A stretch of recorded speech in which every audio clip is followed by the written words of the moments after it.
ఓం అన్నపూర్ణాయ నమః. ఇన్స్టెంట్గా అటుకులతో అప్పటికప్పుడు చేసుకునే ఈజీ బ్రేక్ఫాస్ట్ రెసిపీ. ఐరన్ మరియు ఫైబర్ అధికంగా ఉండే ఈ బ్రేక్ఫాస్ట్ పిల్లల నుండి పెద్దల వరకు అందరూ ఇష్టంగా తింటారు. మరి దీన్ని ఎలా తయారు చేసుకోవాలో ఇప్పుడు చూద్దాం. ముందుగా 1 కప్ అటుకులు తీసుకుని క్లీన్గా వాష్ చేసి ఒక 2 నిమిషాలు ఇలా వదిలేయండి. లైట్గా నాని కాస్త సాఫ్ట్ అవుతాయి. ఈలోపు ఒక మిక్సీ జార్ తీసుకుని అందులో 1/2 కప్ బొంబాయి రవ్వ లేదా ఉప్మా రవ్వ, 1/2 కప్ పెరుగు, మనం ముందుగానే కడిగి పెట్టుకున్న అటుకులు, కాస్త కరివేపాకు కూడా వేసుకుని ఇంకా వాటర్ ఏమీ యాడ్ చేయకుండా గ్రైండ్ చేసుకోవాలి. పిండి మరీ స్మూత్ పేస్ట్ లాగా గ్రైండ్ చేయకూడదండి. మనం వడలకి ఎలా అయితే రెడీ చేసుకుంటామో అలా ఉండాలి. ఇందులో కొద్దిగా సాల్ట్, 1/2 టీ స్పూన్ జీలకర్ర పొడి, ఒక పచ్చిమిర్చి యాడ్ చేసుకోవాలి. పచ్చిమిర్చి తినలేని వాళ్ళు తీసేయడానికి ఈజీగా ఉంటుందని నేను ఇక్కడ కాస్త ఎర్రగా ఉన్న మిర్చి యాడ్ చేశాను. వీటన్నిటిని ఒకసారి బాగా మిక్స్ చేసుకుని నెక్స్ట్ ఆవిరిలో ఉడికించుకోవడానికి ఇలా ఒక చిల్లుల గిన్నె తీసుకుని ఆయిల్ కానీ నెయ్యి కానీ అప్లై చేసి రెడీగా ఉంచుకోవాలి.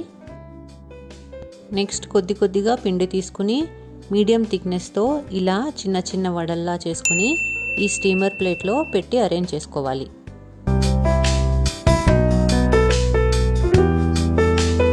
ఇలా అన్నీ రెడీ చేసుకున్న తర్వాత మనం ఇడ్లీలు ఏ విధంగా అయితే ఆవిరిలో ఉడికించుకుంటామో అదే విధంగా వీటిని కూడా 12 నుంచి 15 నిమిషాల పాటు ఉడికించుకోవాలి.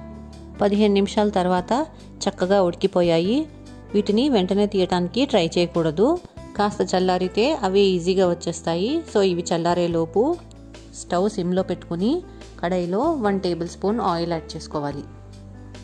ఆయిల్ కాస్త వేడవగానే 1/2 టీ స్పూన్ జీలకర్ర, 1 టీ స్పూన్ తురిమిన అల్లం, చిన్నగా కట్ చేసుకున్న ఒక మీడియం సైజ్ ఆనియన్, కొద్దిగా సాల్ట్, 1 టీ స్పూన్ కారం, 1/2 టీ స్పూన్ పసుపు వేసుకుని 2 నిమిషాల పాటు ఫ్రై చేసుకోవాలి.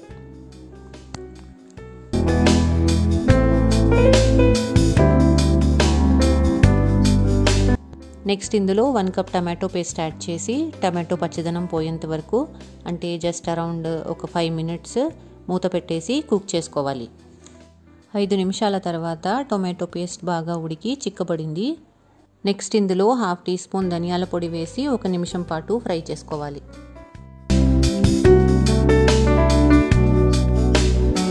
తర్వాత సన్నగా కట్ చేసిన కొత్తిమీర వేసి ఆవిరిలో ఉడికించుకున్న అటుకుల కట్లెట్స్ కూడా వేసుకోవాలి.